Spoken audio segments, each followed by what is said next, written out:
Hello, good morning, everyone. Thank you for joining us for the Recipe for Success in Middle School. Although, of course, we wish we were in person, today we are excited to be virtually connected and be able to grow and learn together. My name is Katie Gomel-Kywitz, and as an alumni of Bear Creek, as well as an employee in the admissions office, I will be your MC for the event this morning. And there's just a few announcements I'd like to make before we get started. The first is that there is a chat box. You'll see Q&A listed on it, and please do put any questions that you have in that Q&A box throughout the presentation today. There will be time at the end for Q&A, and so we just want to make sure that you have the opportunity to ask any questions that you have of our presenters. And before I get into introducing our first speaker, I would love us to have a quick welcome from our headmaster, Patrick Carruth. He's going to share a little bit about the philosophy behind Bear Creek and set a great foundation for our time together today. So I'll turn it over to Patrick.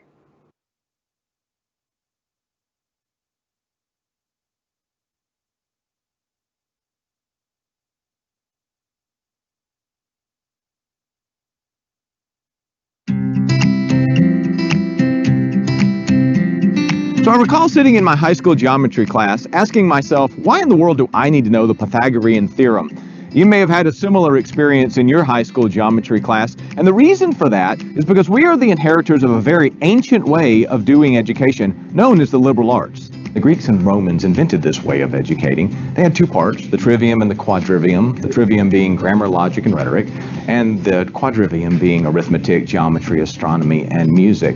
And the point of all of that was to teach students language, to have them engage language, to teach them to read great stories of great people, to shape them, and then to expose them to the sciences and to the arts and send them off to change the world. I'm asked all the time about what's more important, technology or a liberal arts education, and I think that shows a misunderstanding about what a Christian liberal arts education is.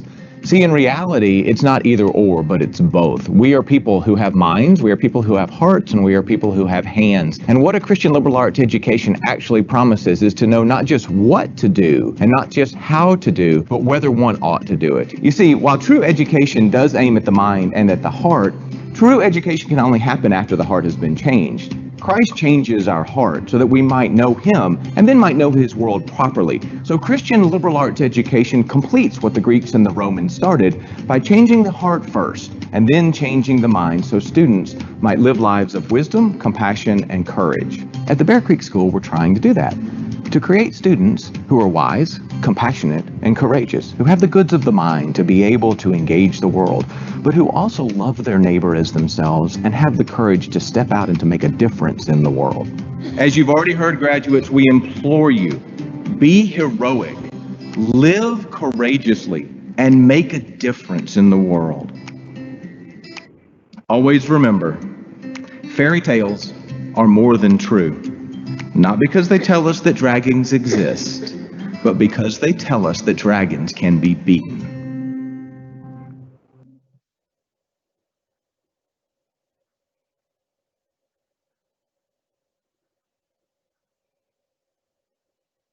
Thank you so much to Patrick for sharing that message with us all this morning. And today we're really going to dig into those middle school years. And middle school is such an exciting time for students and parents. And it's really a time of transition when kids are becoming preteens, are taking a more active and primary role in their education. And so our goal today is to help equip students and partner with parents on what skills are really helpful for students as they go forward in their educational journey into the middle school years.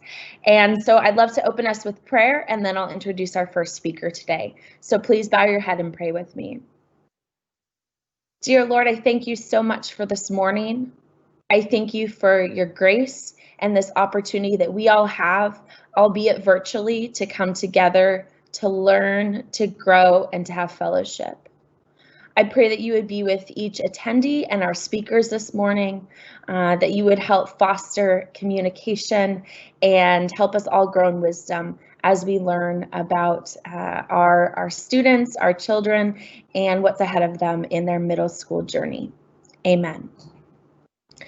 Our first speaker this morning is Amy Fowler. She is a current 6th grade teacher at the Bear Creek School, and she's actually been teaching at Bear Creek since 1999.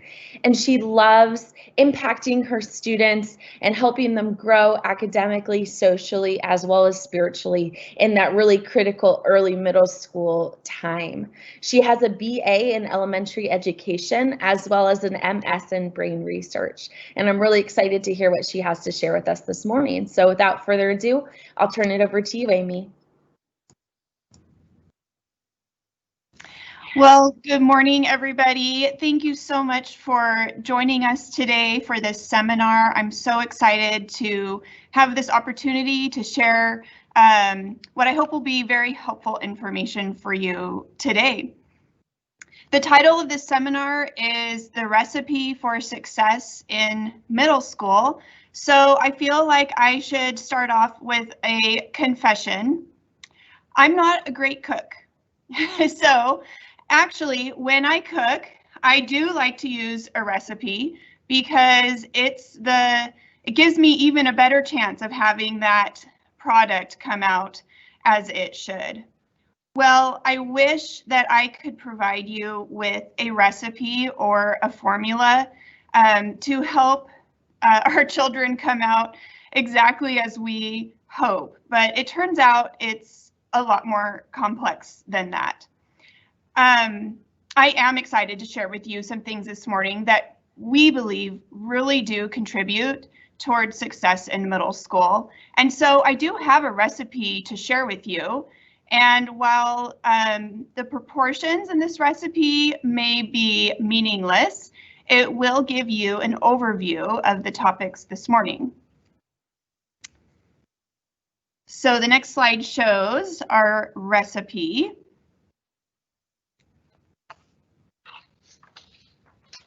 And it will show some of the topics that we'll be talking about, and they're underlined for you to anticipate what we'll be learning this morning. Independence, ownership, self-advocacy, initiative, metacognition, self-confidence, organization and time management, and study skills. And of course, all of that is important along with nurturing care and guidance from adults in middle schoolers' lives. So I'd like you to take a moment and think about, what do you hope to get out of today's seminar? So just reflect for a second here on why you joined this seminar this morning and what you want to learn. So make a goal. You can just think about it or jot a note or tell someone that you're sitting next to. And especially if you're a student joining us today, I would love for you to just think about yourself as a student and think about what goal you have for today's seminar, especially after seeing that list of topics that we'll be talking about.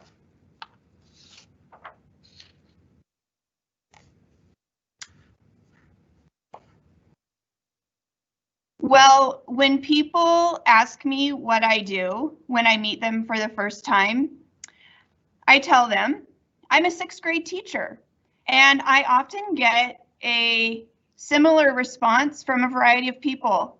They look at me with a sorrowful look on their face and nod and say, "I'm sorry."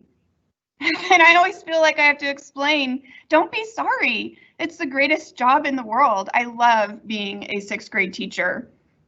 So unfortunately, the middle school phase often comes with a bad reputation. I've heard people say, just get through middle school, just survive it, and then you'll be fine after that, because middle school's hard. Well, it does come with adolescence and changes, but it doesn't have to come with a bad reputation.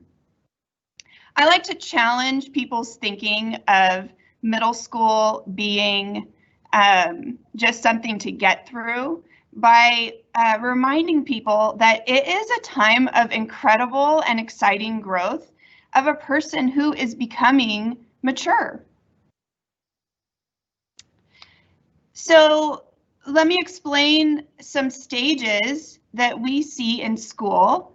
In school, we see growth through different stages of thinking. In the lower school years, students are gathering lots of knowledge, working on all kinds of skills. They look to the teacher to tell them what's true, what knowledge they should gain, and even how to go about gaining that knowledge. You can see this stage of learning in the lower school years at home too. Here's an example. When children are young and a parent tells them to go clean their room, they may not want to, they might resist or complain, but they generally will accept that if it's the rule that's been established in the family that having a clean room is appropriate. But things change when students get older and they reach the middle school years. There's a shift in thinking. When students reach maybe around the age of 12, now when they're instructed to clean their room, a child might think about that a little bit and argue and say, wait, why should I have to clean my room anyway? I live in it and I like my room messy. And plus, I'm the only one who goes in my room, so why does it have to stay clean if I like it that way? So it might not seem like this is a good shift in thinking, but actually it's a natural and healthy stage of development. The middle school years are a time when children are ready to question ideas, defend their thoughts, and to use sound reasoning. So what I'm describing to you in this change of phase from lower school to middle school is what we call the dialectic stage of learning. So you'll notice that you'll notice this in your own children if you're a parent joining us today. It kind of reminds me of when I've had students in my classroom plant bean seeds. Now, when we study plants, and you've probably done this at some point in your education as well, one day everyone in the class will get a little cup and some dirt and a seed, and they'll plant it on the same day. And then in the days following, the first thing the students do when they come into the classroom is run over to the little cups and see if anything is showing. Has anything sprouted?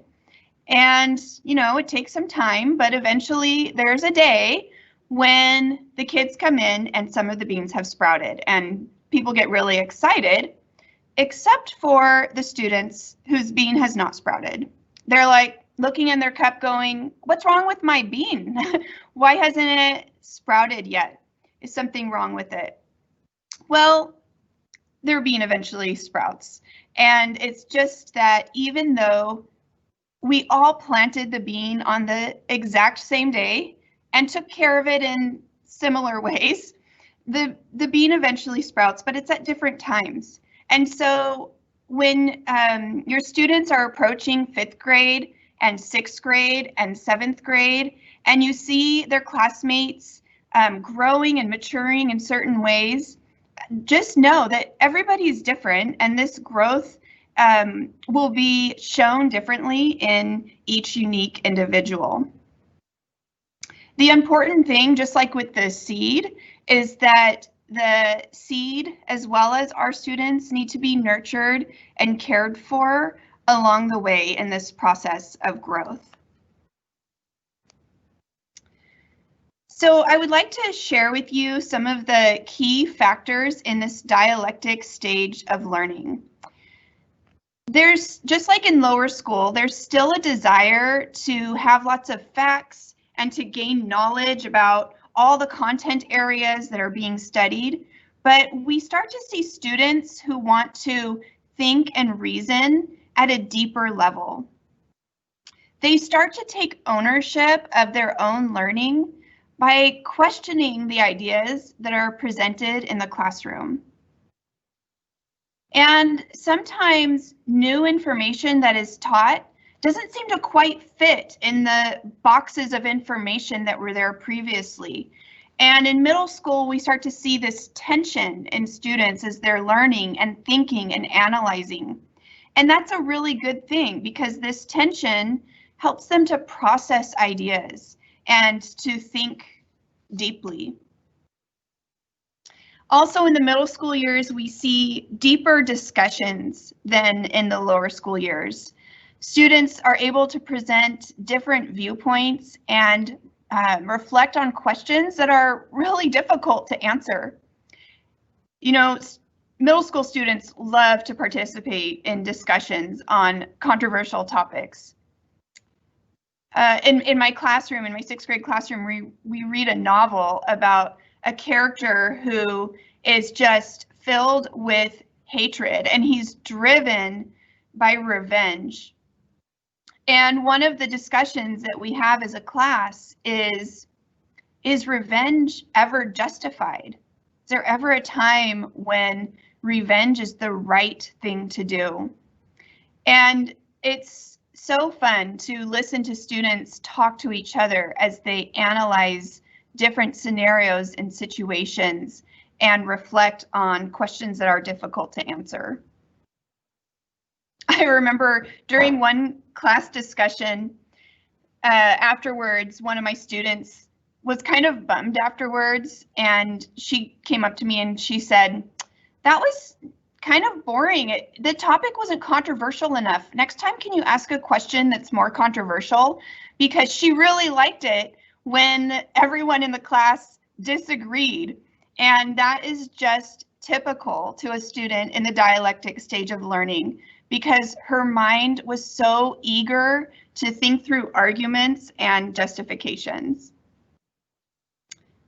So I actually, as a parent, saw evidence of this shift in thinking happen right in my own home with my son, who is now 15 years old. But when he was in middle school, he came to my husband and I and wanted to make a purchase with his money of something that we thought wasn't really worth the amount of money. I think it was a video game controller or something that when we saw the price, we thought, no, you're not spending your money on that.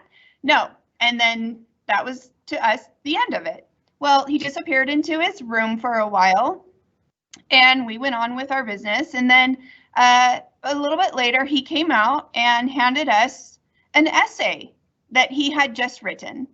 And it was a 5-paragraph persuasive essay trying to persuade his parents why we should let him make this purchase with his own money. Now, the remarkable thing about this is he did not like to write. And so he was so moved by having worked out in his mind all the reasons why our answer wasn't fair to him. And so he used his reasoning and analyzing and made his case. And I do have to say, we agreed. And so he went ahead and made that purchase. Well, we've just been talking about what the middle school learner's mind is like. So I want to move on and talk about the idea of independence. Our goal as parents and as teachers is to help children grow in independence. They come to us as babies, completely dependent on us for everything. And the goal is that they eventually become adults who are independent of their parents and their teachers. C.S. Lewis says, "We feed children in order that they may soon be able to feed themselves. We teach them in order that they may not soon need our teaching." Well, like I said, I have a son and he's 15. He got his permit over the summer. And if you have ever had a child drive for the first time, you probably can relate with the feeling that I had when he first got behind the wheel of the car. I was not the most comfortable. I still see him as just my little boy. And so looking at him behind the wheel, I was like, is he ready for this step? Can he really be a driver? He's just my little kid. Well, it got me to think about all the hours and hours and hours over the years that we've spent in the car together. It started out in a car seat that faced the back and had a 5-point harness. And every time I went somewhere, I safely buckled in my little baby into that car seat, and he didn't really have a clue what was going on. He was just dependent on me. And then he moved through stages, slowly, but yet he did move through the stages of going to the next car seat and the booster seat. And I still remember when he was old enough to not have a car seat at all. And I was thrilled when he reached that stage. And then came the day when he was ready to move to the front seat, to the passenger seat. He was growing older and he could sit in the passenger seat. Now I'm in the passenger seat and he is driving places. And I know it won't be long before he is in that car by himself, driving him places, and I am not there with him anymore. So this analogy, you've probably figured out, demonstrates the process of complete dependence to independence. It's slow and it comes in steps. I'm sure you can imagine the silliness if I still buckled my 15-year-old son into a car seat every time I went somewhere. That would be ridiculous. It would have also been completely absurd if I took my 4-year-old child and stuck him behind the wheel of the car and said, "Go ahead, try driving, see how you do." So really, the message in this is, as parents and teachers, our goal is to nurture the growth toward independence in steps. We don't want to hold their hand for too long, but we also don't want to let go too early. And so, like I said at the beginning, I wish there was a formula or an actual recipe, but there's not. As adults in young people's lives, we want to try to find the right balance. And as students move to the dialectic stage of learning, they are becoming independent thinkers. And this needs to be encouraged and inspired in our students and children. But just like I wouldn't stick my 10-year-old behind the wheel, we also don't want to leave our students completely on their own. They still need the wisdom of adults in their lives to help guide them along. So if you're a parent here with us today, when your child is approaching 5th and 6th grade, it is really common for students at that stage to want their parents to let them be independent in their schoolwork, and that's a really good thing.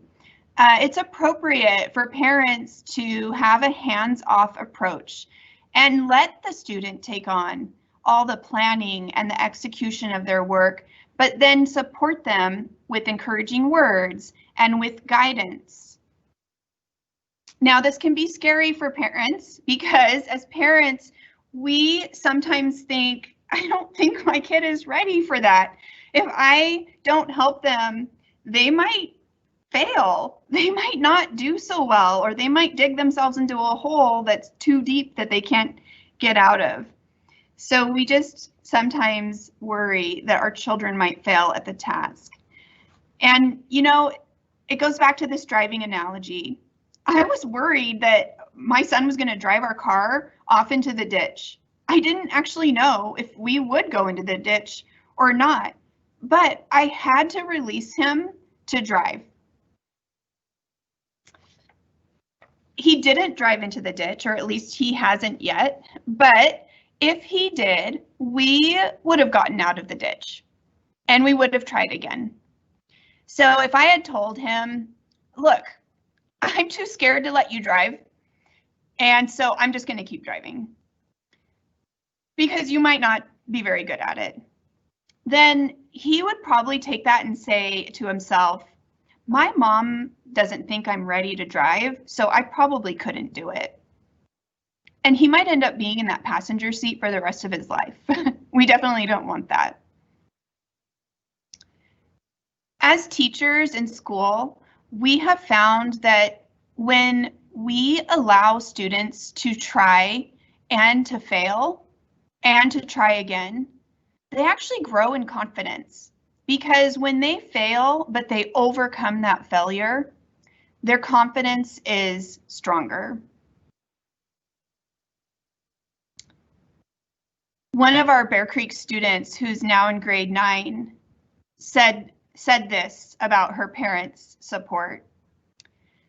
My parents have supported me for as long as I can remember, but in middle school, they started to let go of my hand, a bit like the teachers did. They were still always there, but they let me take the wheel a bit more. They helped me with my work and were there during my troubles, but they let me come to them, not them to me. I love how she said that. Well, I would like to talk about taking ownership for your learning right now. We teach students to take ownership for their learning, but that's an abstract idea. So I want to help you understand what it means to take ownership for your learning, because this is such an important student mindset in middle school. We really do want the students to learn to be in the driver's seat, driving their own learning. So first I'll talk about being an advocate for your learning. And then I'll talk about being an active learner, and then overcoming obstacles to your learning with problem solving.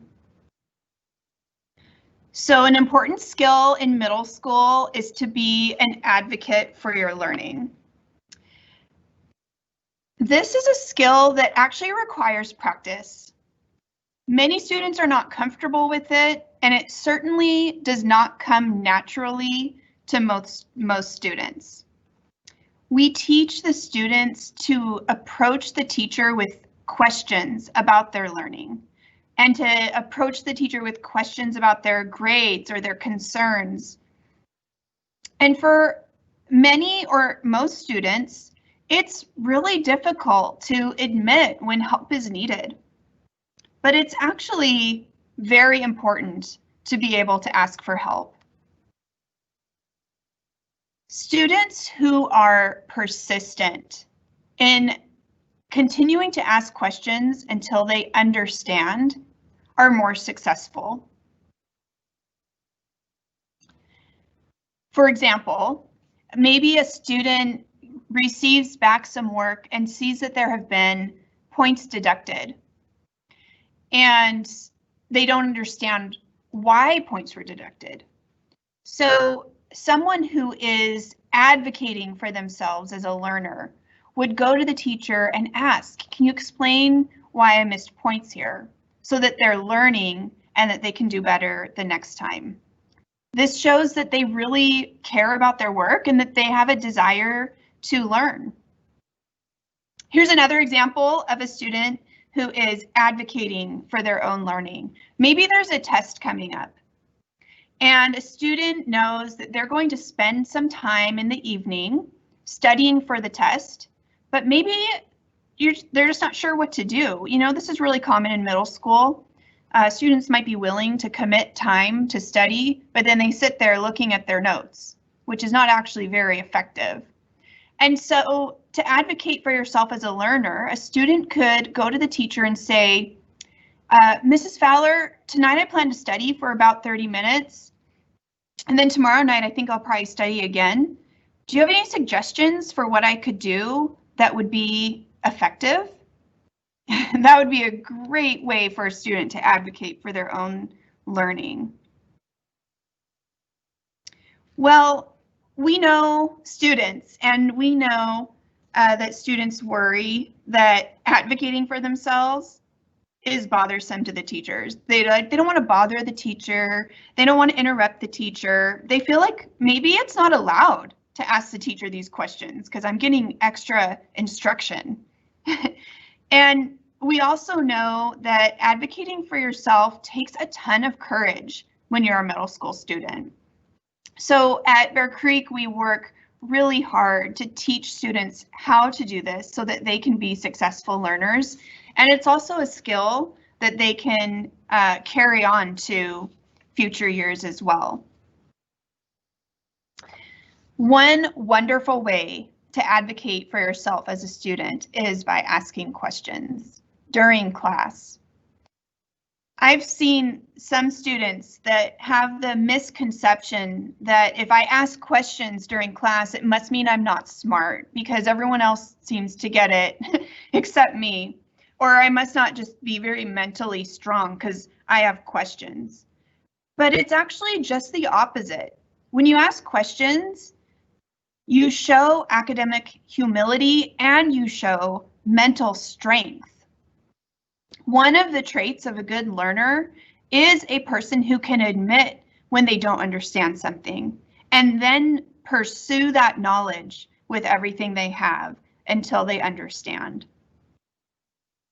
So you can see these quotes here on the screen. One of our upper school students says, "One way that I grew in middle school was my communication skills with my teachers.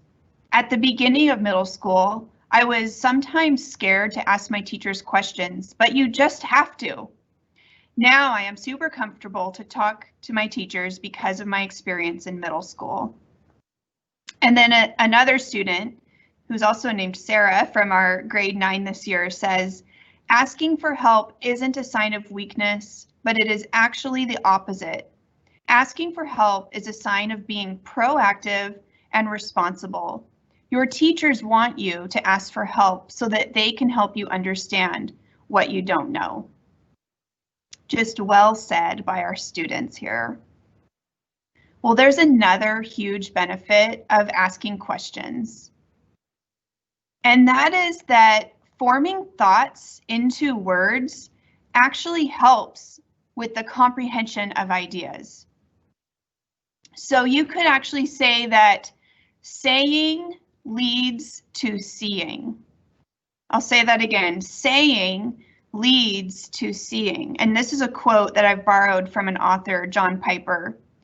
When we speak something with our words out loud, it helps us to know it better. Now, you can ask any teacher. They see this practically every day in a classroom. A student raises their hand to voice a question, and before the teacher even has a moment to answer the question, the student says, "Oh, never mind, I get it."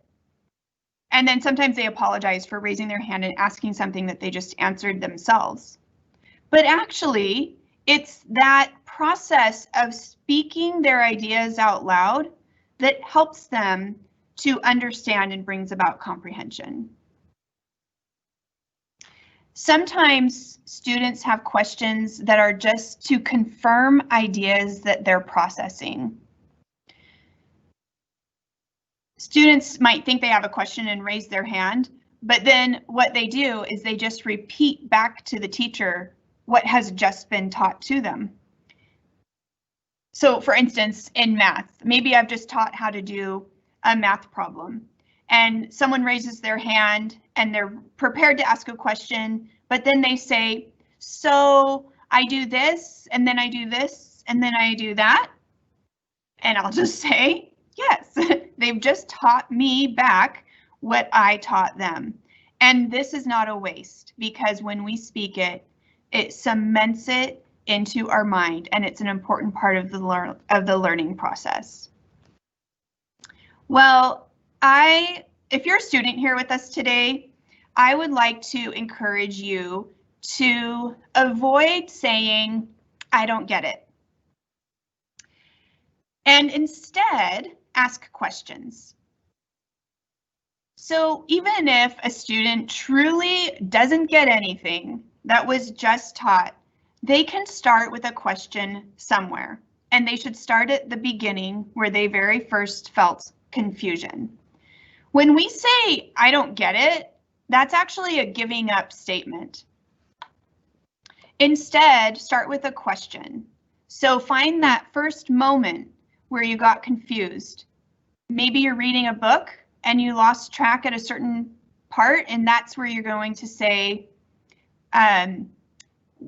right here, what happened? That's a question instead of an I don't get it statement.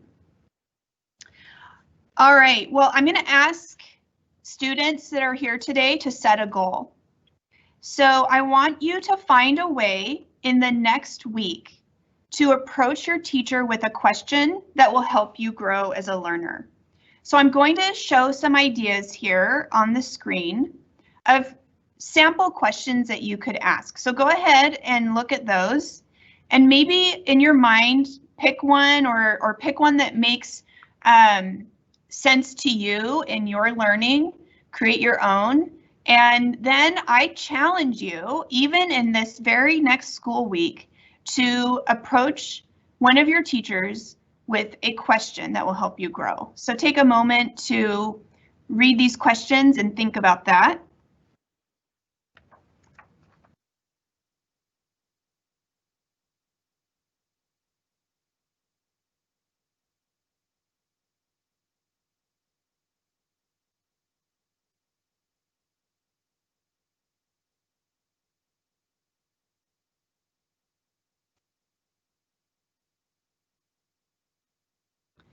And while, if there's any students thinking about that, just a message to parents. Sometimes we've had parents email teachers and say, I just want to let you know, my child is working really hard to work up the nerve to come ask you a question. And sometimes when we know that as teachers, we can like open up a window of opportunity for them to approach us, because we know that for some students, it's really outside of their comfort zone. But the sooner that they can practice this skill, the more that they can really advocate for themselves as learners. All right, so let's move on. We've talked about being an advocate for your own learning to show ownership. And now I would like to talk about being an active learner.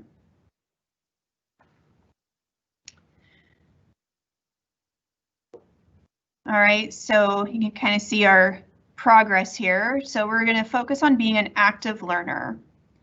One of the most powerful ways that students can show ownership for their learning is being what we call an active learner rather than a passive learner. So I want to show you a slide here, and it's 2 pictures. So just think, which is a better picture of how learning works and why? Well, we commonly use the idea of a sponge soaking up water to represent learning. But actually, it's the other picture that is a better representation of how learning works, because the person is doing something to soak up the water by putting the cup in the water. A passive learner sits in class and just sort of waits and hopes that knowledge will fall into their mind, while an active learner is doing what we call mental work. An active learner is thinking constantly during class.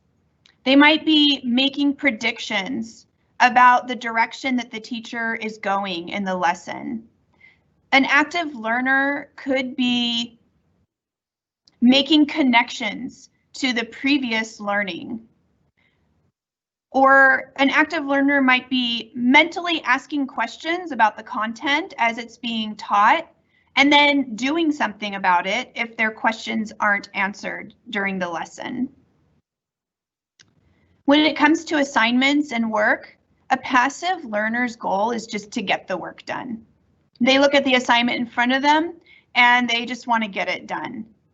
On the other hand, an active learner views work and assignments as having purpose, and having meaning for their learning. So I'm going to show you a slide with a side-by-side comparison of an active learner and a passive learner.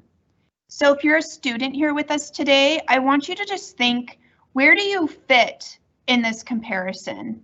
And is there anything you want to do to change as a student? So take a moment to reflect on that.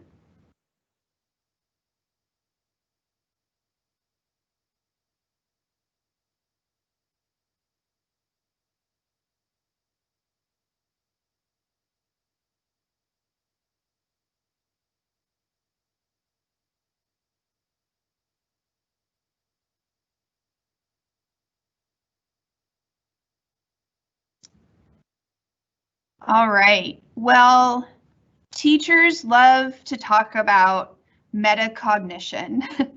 Active learners are metacognitive.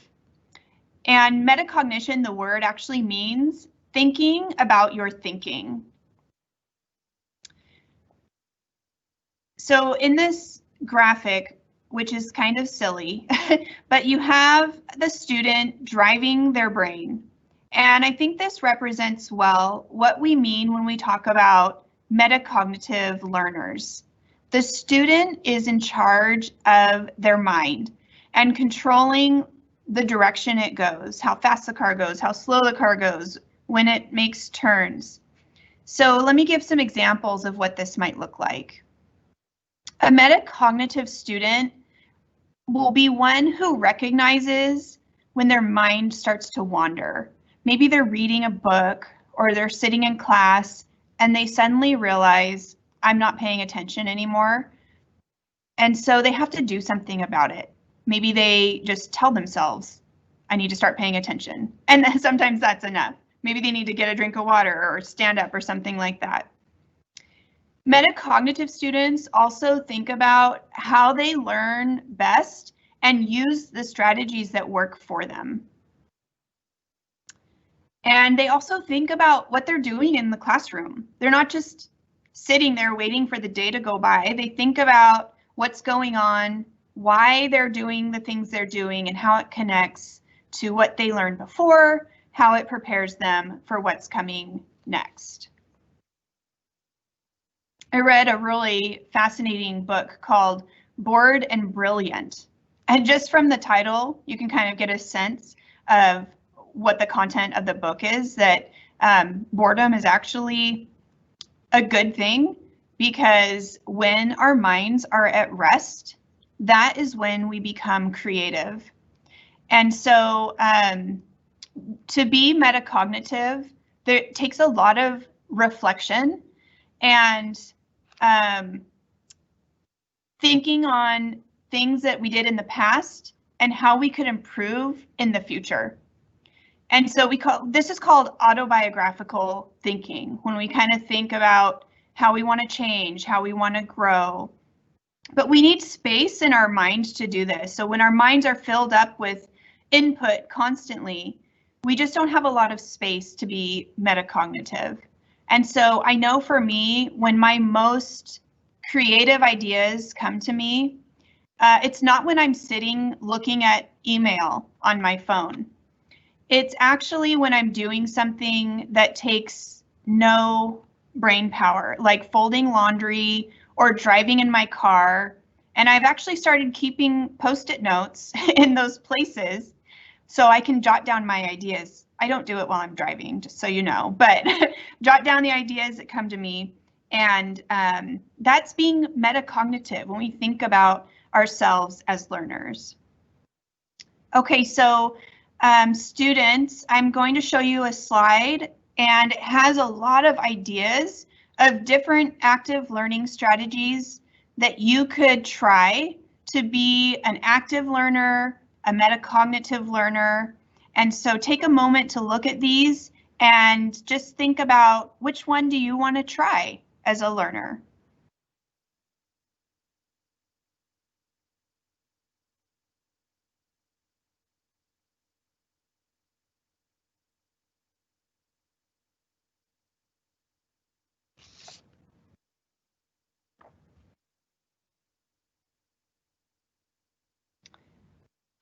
All right, and you could even snap a picture of it if you wanted to look at it some more later. I know there's a lot of information on there.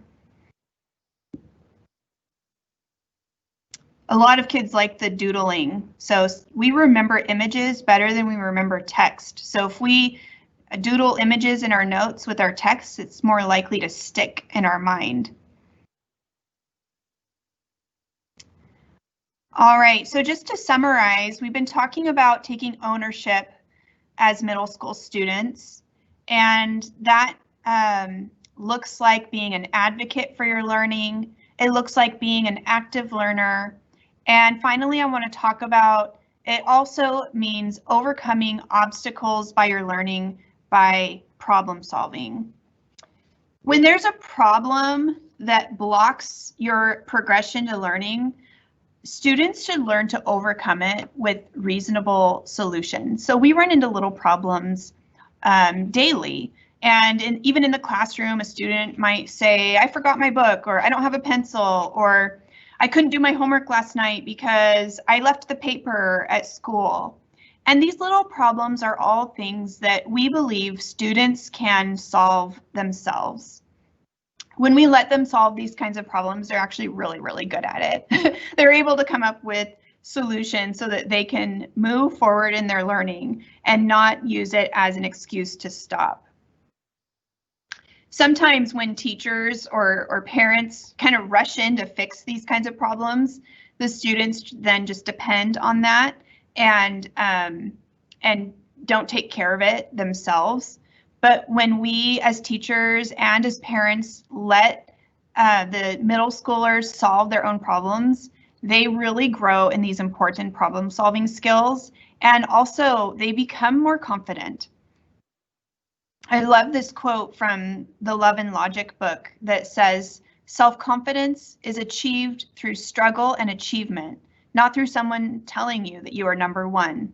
Self-confidence is not developed when kids are robbed of the opportunity to discover that they can indeed solve their own problems with caring adult guidance.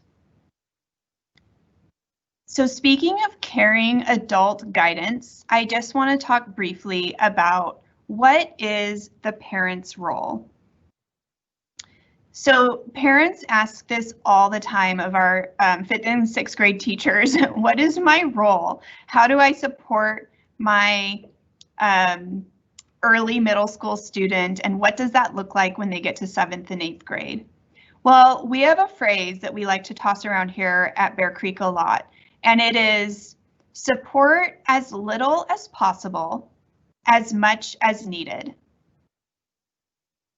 And it doesn't, you know, it's a balance. So like I said, it's not a formula. So it's just keeping your eye out for, are they ready for that next level? Or am I putting my 4-year-old behind the wheel of the car? So we want to support in incremental steps. We also want to allow for failure.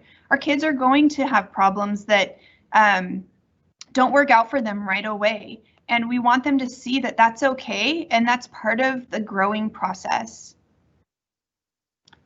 I love hearing from students themselves. Nikhil, who's a 7th grader, said, I grew as a student in 6th grade by being more independent while I was working, by trying to work something out by myself before asking for help.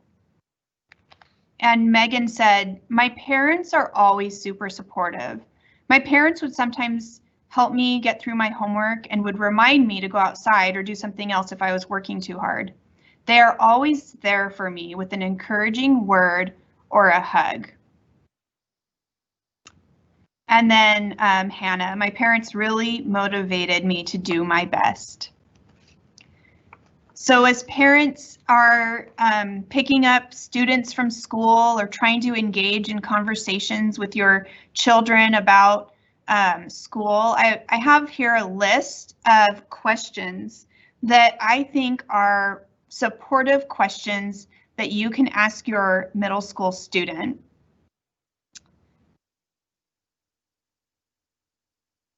So as you look at when it pops up, as you look at the list of questions, go ahead and think about what on this list makes sense in your relationship with your child to ask. And I will say the last question on the list can sometimes be the most important one. Do you want a snack?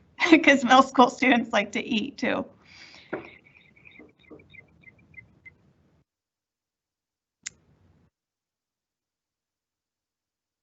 All right, well, in a moment, we're going to move on to a portion of our seminar that has some practical tips for you to use. So I will turn it back over to Katie to lead us into that.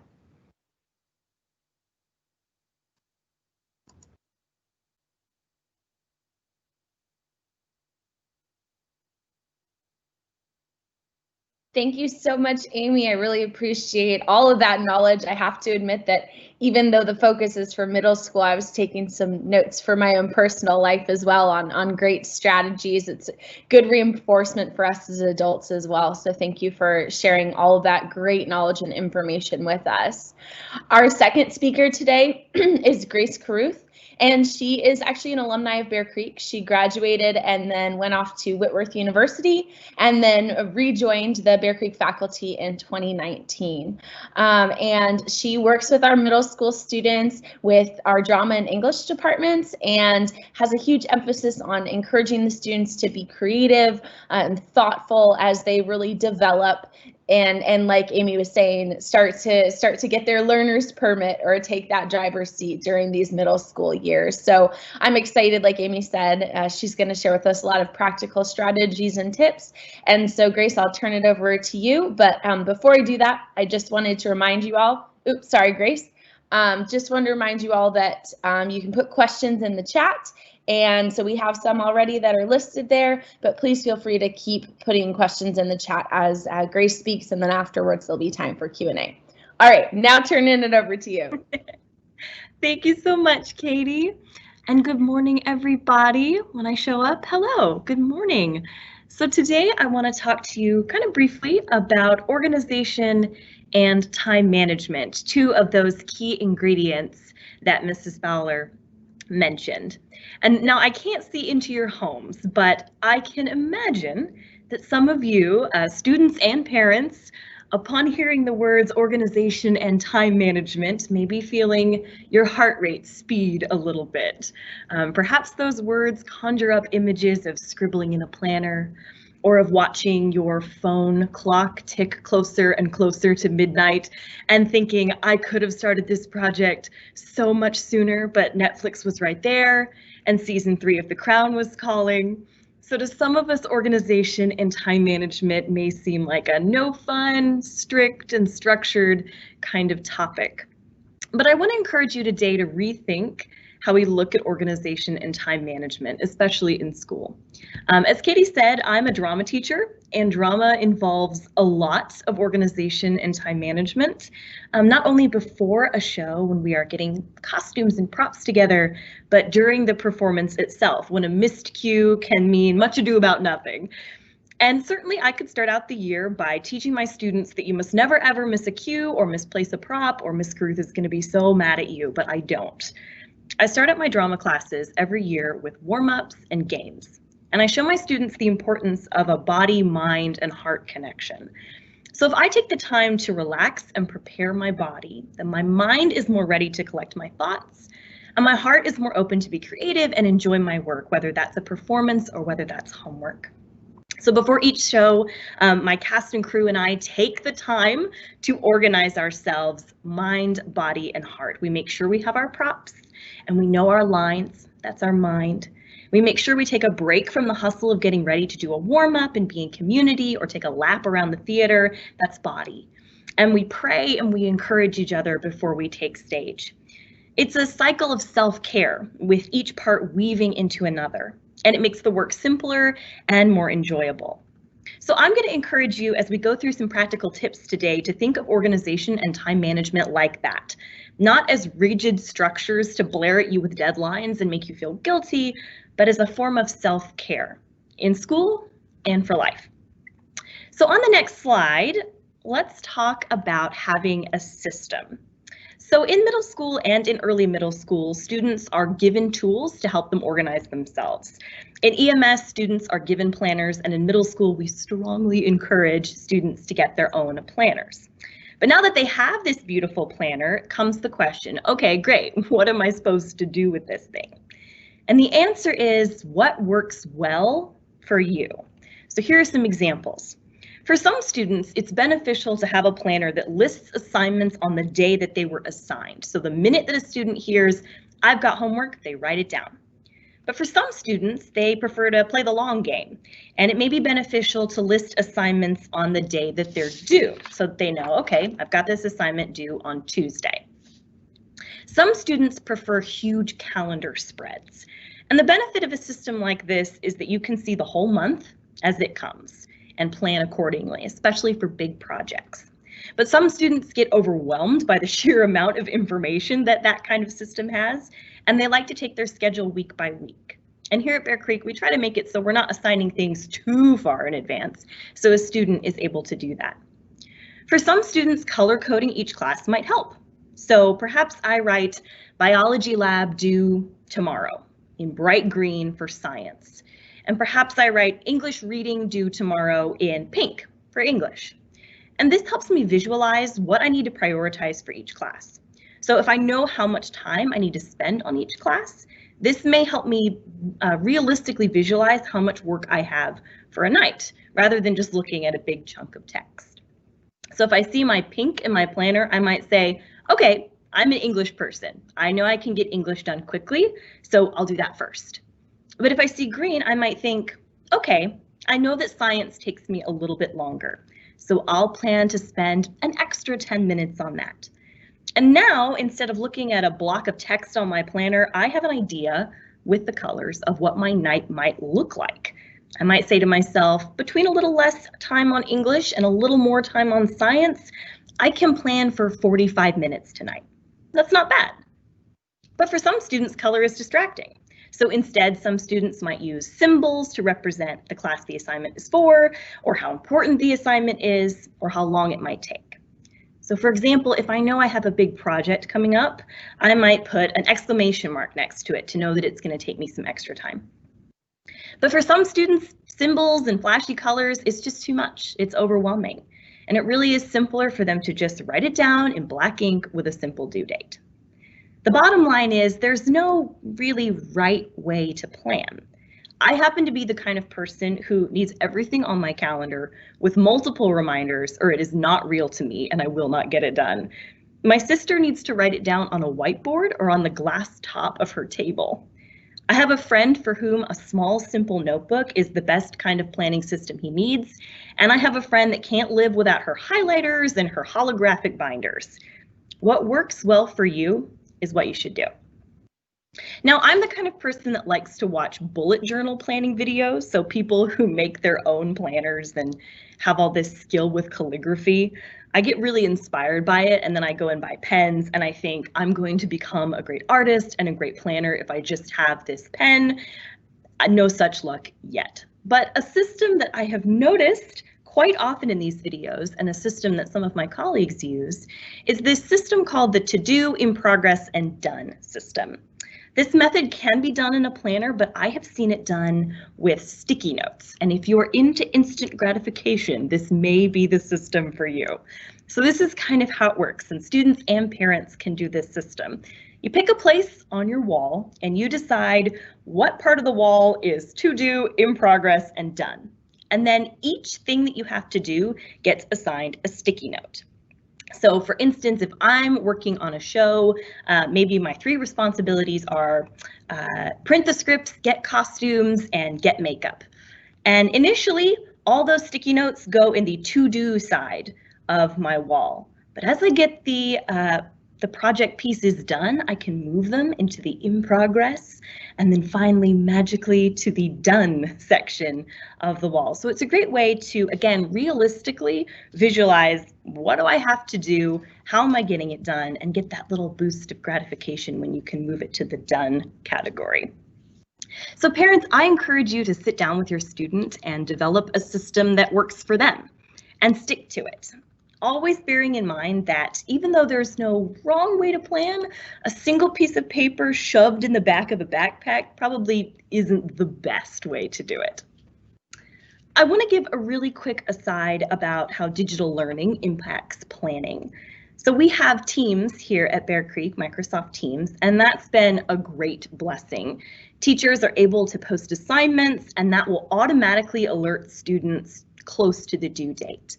But I encourage students, much like Mrs. Fowler encouraged self-advocacy, I encourage students and parents not to become dependent on Teams. Messaging a teacher and saying, "But you didn't post the assignment," isn't a good excuse for not getting it done, and texting or Teams messaging a teacher at 9 o'clock at night saying, "Hey, so-and-so, what was the homework again?" The day before the class or before the assignment is due is not great academic etiquette. So there's a difference that we want you to know between self-advocacy and lackadaisical planning because you have your teacher on speed dial, so to speak. Another way for students to show ownership of their learning is to initiate their own work.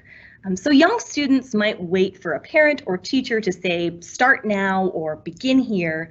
But as students get into middle school, we want them to be able to initiate their own work. As students mature, they can begin to make decisions for themselves, where to start and how to start. And a good goal for middle school students, so any of you listening, is to operate from internal self-motivation rather than from external motivation. And by that we mean knowing that you have to get work done yourself and not waiting for a teacher or a parent to say, "Hey, are you doing your work?"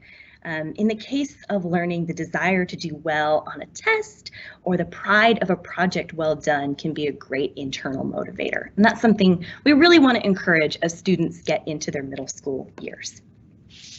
On the next slide, I have a quote, I believe, from a lovely student of ours who reflects, "I've grown in the sense of getting work done as I receive the work.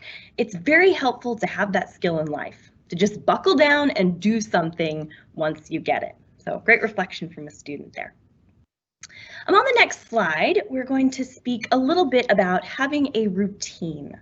So it's important when you're doing any kind of project to set aside time and place to get your work done. When I work, I need somewhere cozy and warm. I need tea, I need candles, I need a fan going in the background. But for some of you, that place might be a place of total silence, or maybe you love to work in the fresh air. So make time, maybe not right before bed, but make time and find a space that suits your working and learning style. Now, there's an added piece to this with remote learning, and that's the challenge of differentiating between workspace and rest space, because for many of you who are at home, school and home are the same place. So I encourage you to ask the question, even in your own home, where is school? Is it a clean, comfortable, quiet space for students to focus and learn? And then also ask the question, where is home? Is that a different place distinct from school? And I recognize this might be hard to manufacture. There are even days where I have my laundry pile up and my workspace is in my bedroom, but I make sure that my desk is nice and clean and that is my workspace and that the rest of my house is home. So I have a clear differentiation between the two. Another thing to be considering as we're working from home is family device management. Studies show that left to our own devices isn't a great plan when we're trying to buckle down and get work done. We are so easily distracted by entertainment. This doesn't mean that you have to crack down on your student or crack down on yourselves. Students, we're not trying to take your devices away from you, but be aware of your own distractibility. I can listen to music while I work, but I try to keep my screen out of sight because I know if a text pops up, I'm going to grab for my phone and then I'll get distracted. So know yourself. Parents and students partner together for best practice device use. And maybe there's a time in the day where everybody can put their devices away and buckle down to work together. I also encourage you to manage materials, digital and non-digital. Have systems for passwords and usernames, write them down or put them in your phone. And another thing that really helps your routine is having an orderly workspace or a locker or a binder so that when you go to find something, you know exactly where it is and you're able to work effectively. Alrighty, next, let's talk about one of my very favorite things to talk about, and that is sleep. So on the next slide, perfect. So when Mrs. Fowler and I sat down to talk about what is it we want people to take away from this section on sleep, we agreed that we want you to know that your teachers want you to sleep. We don't have meetings where we laugh evilly and think, let's make sure that 8th grade gets so much homework that they don't get any sleep and they don't make a peep in my class tomorrow. No, that never, ever happens. Sleep is so important to your ability to function and learn and thrive. So we try to assign reasonable amounts of homework per night. In EMS, that's going to be about an hour. And in middle school, we really try to cap it at about 20 minutes per class because we want you to get your sleep. Get your rest and take responsibility. I would so much rather my students go to sleep, take care of themselves, and then come to me the next day and say, Miss Carruth, I really needed to go to bed. Can I have an extension on my essay? And 9.5 times out of 10, I will say absolutely yes. The reason that this is important, as we'll see on the next slide, is that studies show that getting poor sleep that's less than 7 hours negatively impacts every part of our body. So it increases our anxiety, it can increase our sadness, it increases a lack of focus and memory. It's the #1 thing that impacts mental well-being when we don't have enough of it. So again, I just want to encourage you in the dance of mind and body and heart as it concerns planning and thriving in school. Sleep is so very important, and your teachers will want you to get some shut-eye. Alrighty, we're clipping right along here. And on the next slide, I want to focus a little bit more in on studying skills. So you've done your planning, you have organized your binders, you've organized your workspace, and now it's time to actually get down to the nitty-gritty of studying. And here are some brief tips on studying. So one of them is to use your resources. And your resources are lots and lots of things, students. Start with your study guide. If your teacher gives you a study guide, that is a gift, that is a boon that you can use to guide your studying. But other resources include your notes. If you take really good notes, or if your teacher has PowerPoints that they upload to Teams or Bearcross, those are resources too. Use your book. Another great resource is to use friends. Friends are a great resource for studying, so ask them for help, study together. And then finally, of course, your teacher is a resource for you as well, especially if you are running down to the wire and thinking, I don't know what I'm supposed to study. Ask your teacher, we'll help you out. Make a study sheet, when you're going to study and how much and for what. You can also break a study sheet down into more specific categories. What am I confident I know? What do I need to study a little bit? And what do I absolutely need to study because I don't remember any of it? Another tip is to teach your pet or your sibling or a stuffed animal. Studies show that when you teach somebody, you will remember what you are teaching them. So find a willing victim to teach whatever it is you are trying to remember. And then practice self-assigning. This goes hand in hand with self-advocacy. Take responsibility to assign yourself small chunks of studying. Don't try to do it all in one night. Maybe assign yourself 10 minutes of studying a night over a week before your test. You wouldn't try to eat a piece of cake all in one go. Take it in small, tasty, delicious bites. And then when you arrive well rested for your test, have the confidence to know, hey, I can do this. I have a system. I've taken care of myself. It's going to be great. So to conclude, I started today with encouraging you to think about organization and time management as a gift rather than a burden, and a tool for self-care so that when you get up on stage, so to speak, whether you're actually on stage or you are just doing something in class, you can break a leg. And I want to close with some words from a previous middle school student. who is on the next slide, perfect, who speaks to her experience in middle school and how it helps her in high school. She says, "Because of the good habits I developed in middle school, I really have been able to be successful in the early part of high school, and I would add beyond." So that is organization, time management, and study skills for students and for parents. And I'm going to kick it on back to Miss Katie.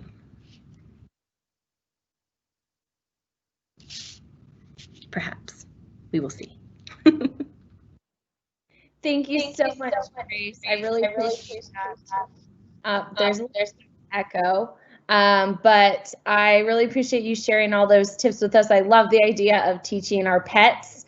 That's always fun, since we love our dogs or cats or chinchillas or iguanas or whatever you have, whatever other pets you have at home. I think that's a really great idea to show off that knowledge. So I loved all of your tips that you gave, but that one was especially fun and clever. So thank you all to everyone that's asked questions so far. If you haven't but have a question, there is still time, but please do put that question right now in that Q&A box so that we can get to it. We're going to spend the next few minutes here going over your questions before we wrap up and conclude the event today. So Amy, the first question I'm going to pitch over to you. Let me read it here first. And then I'll send it to you to give a response. So this parent says, "I've given my child a lot of responsibility and maybe a little bit too much, actually. They seem to need more guidance or they get distracted. So how can I take back some of that responsibility that I've already given over to them?"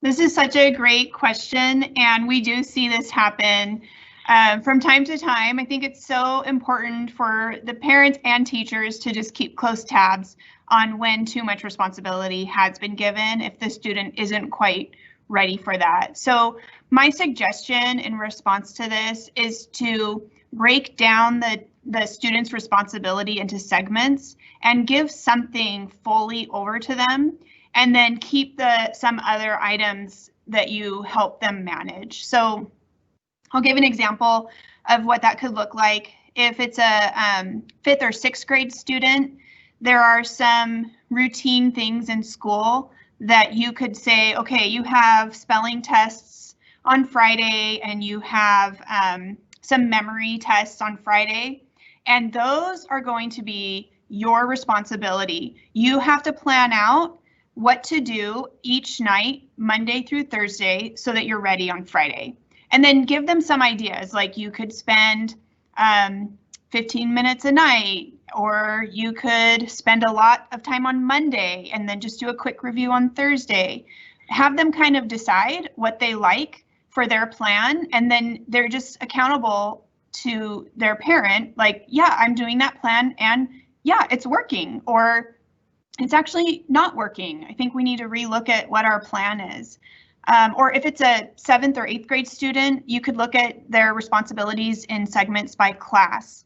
Maybe there's 2 or 3 classes that they can manage solely on their own. And if there's another class or 2 that are particular struggles for them, the parent can provide some more support when it comes to managing their time and study at home in those classes. So hopefully that's helpful. Thank you, Amy. That's great. That's a lot of really good practical strategies to try and balance that responsibility for the student, but also the parent support there. My next question listed here is for you, Grace, and it has to do with screen time.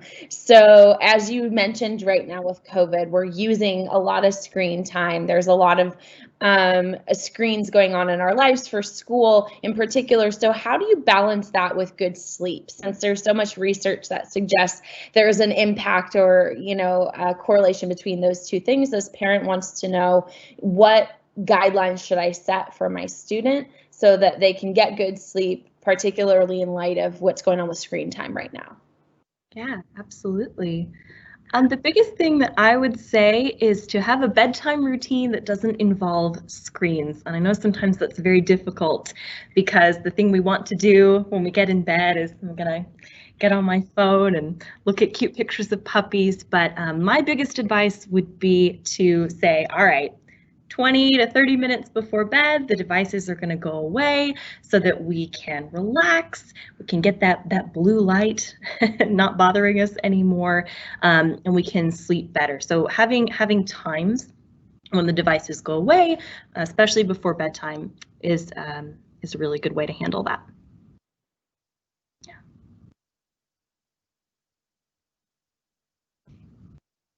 Thank you, Grace. That's a good habit for all of us to practice as well. I know it's hard with all those devices we have.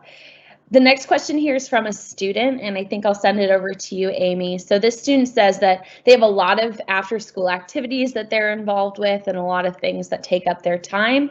So what should they do if they don't feel like they have enough time to do their homework?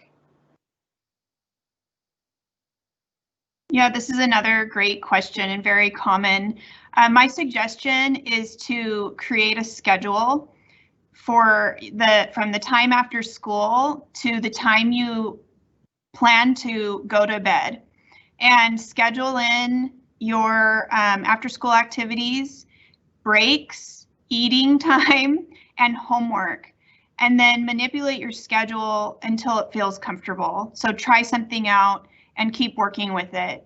Sometimes we find we have too much going on and something has to go, but it becomes stressful if homework is the thing that goes, because then you do start to feel like you're falling behind, or it just raises the stress level because you feel kind of pinned in without the extra time. So that would just also be a good conversation as a family, is to just look at your schedule day to day and see what's working and what's causing extra stress, and then make a plan.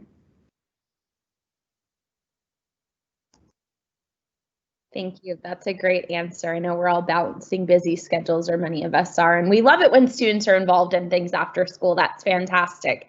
And that's part of learning that balance. So I appreciate you speaking into that, Amy. The next question here, I think, Amy, I'll come back to you with this one. What's your suggestion to students who are struggling and not reaching out to help? So you talked about the importance of asking teachers if they need help, but what do you do if the student continues to struggle and isn't reaching out? I think it is appropriate for the parent to let the teacher know that my child needs to reach out to you, but they just aren't doing it.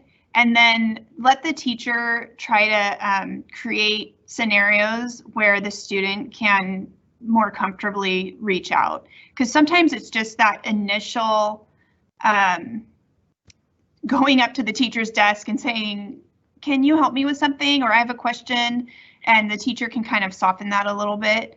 So I think just communicating with the teacher is important, because the classroom teacher can find ways to help the student reach out. But the other thing is just, there's a way to motivate students too, is, you know, if they having questions is really hard, and asking your teacher to help you is really hard. So sometimes students would rather have the hardship of being confused than the hardship of having to go approach their teacher. So there's a little bit of convincing the student, actually, even though they're both hard, it's better to understand, because that's going to have a long-term impact. So there's a little bit of like convincing them that it is worth it, even though it's hard.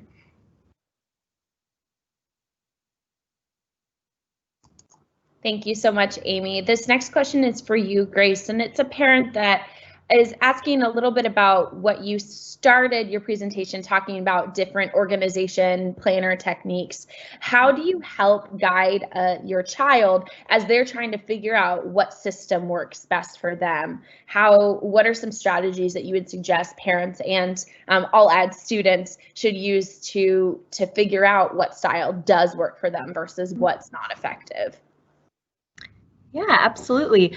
I would say two things. One, partnering with each other, especially as you're trying to develop a system for organization, is really important. Coming alongside your student and saying, hey, let's try some stuff out. Knowing that you maybe won't find the perfect organizational system on the first go, and that's okay. Trying things out, saying, all right, hey, does highlighter work for you? Let's try color coding. And then maybe following up the next week after they've tried highlighter and saying, hey, did that work for you, or was that distracting? Do you feel like it was easier for you to keep track of your homework, or shall we try a different system? And I think going through a few systems until you settle on one that you say, this works for me, I can do it quickly, it is motivating me, I think is a really good way to start out. A lot of trial and error. It's taken me personally a while to find a system that works for me. So I think going into it knowing, hey, we're just going to experiment a little bit, and we're gonna reconvene, and we're gonna see if that worked, is a really good approach to take. Fantastic. Thank you for that, Grace. Amy, the next question I'm going to send over to you, and it's similar but is different to the last question. And this parent wants to know, you talked a lot about the importance of a student having that internal motivation and wanting to, be an active participant in education, not just sort of doing assignments to get the grade done. So how do you support a child that doesn't seem to be internally motivated when it comes to school? What do you do to partner alongside and help those kids?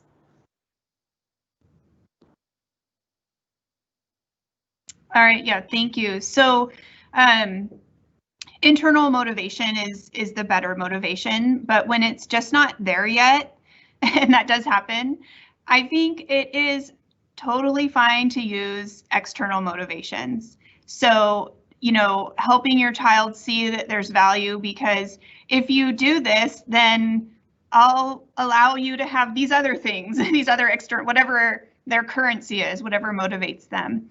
And then what we would hope to see is that over time, and when maturity starts to come, the student will eventually start to see the intrinsic value and be motivated on their own without having those external motivations. And then you start slowly backing off external motivations as you see those internal motivations start to form.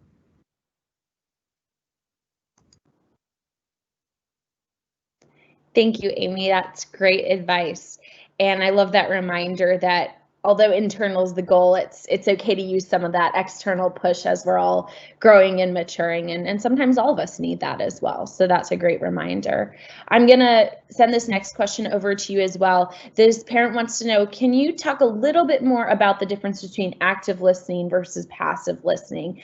They know that you touched about it and they felt like it was such a good conversation. They just were wondering if you could emphasize it one more time so that they could really understand the nuance of that important concept that they learned from this presentation. Sure, no problem. Yeah, so a passive student shows up to class and just sits there and kind of goes along and does what's asked, but doesn't really think a lot about what they're doing and why they're doing it. So an active listener is going to always be thinking about what's going on right now, why is the teacher having me do this, how does it connect to my growth and my learning, and they're just really making an effort to do this mental work during the class session, predicting what's coming next, connecting to what's happened in the past. And, as an active student too, I would say even just like being engaged fully in the classroom makes a huge difference. So being a student who is raising their hand to participate in discussion, when the teacher asks you to talk in a small group, being willing to voice your response, and really taking in when there's assignments, thinking about what am I supposed to be getting out of this, rather than I just need to fill in some blanks here and then turn it in so I can be done. So that's a little brief summary. Hopefully that helps. That's great, Amy. Thank you for just summarizing that for all of us. Now, as we come up on time, I just was checking here, seeing as, okay, we have one more question that came in, and Grace, I'll punt this one to you. I think this will be our last question as we come up on time. And this is from a student, so I want to make sure we get it answered here. But the student said, you mentioned a little bit about asking, both of you actually talked about asking a teacher for help. And this student wants to know, will it ever annoy a teacher if a student keeps asking questions? You know, is there too much? What does that look like? And they just wanted to hear a little bit more about that question asking of the teacher. Mm-hmm. Short answer is no. No, we want to partner with you and come alongside you, and we want you to advocate for yourself. Now, I will add an addendum to that to say, I think there's a time and place for asking questions. I mentioned in my presentation about how 10 o'clock at night through Teams, probably not the best way to ask questions. And sometimes we want students to struggle a little bit with their questions and see, hey, can I figure this out for myself? Is this a question I really need to ask the teacher? Or if I just press a little bit, am I going to be able to find out the answer for myself? And there are some situations where, at least I personally would rather a student dig a little bit. But generally speaking, if you have a question, if you need a teacher's help, we're here for you. So make sure it's an appropriate time and an appropriate question, but no, it doesn't personally bother me if students ask questions because we want to help you thrive.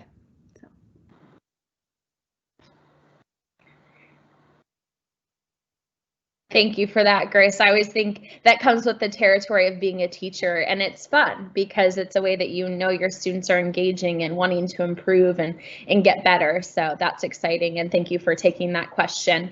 As we wrap up on our time here, I wanted to thank all of you for attending Tools for Success, the recipe for success in middle school.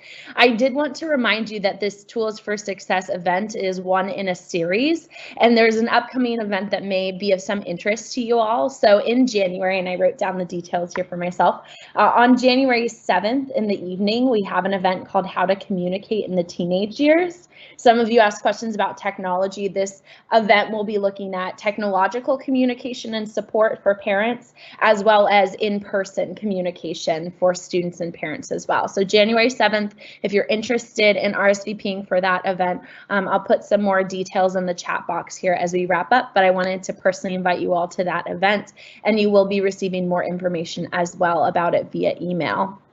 Thank you all so much for taking the time this morning to be with us, to learn from our two amazing speakers, Amy and Grace. Thank you so much as well for your time and wisdom. I know we all really appreciate you, and if we were in person, there'd be lots of wonderful applause right now. So we're very grateful for your time and sharing with us this morning.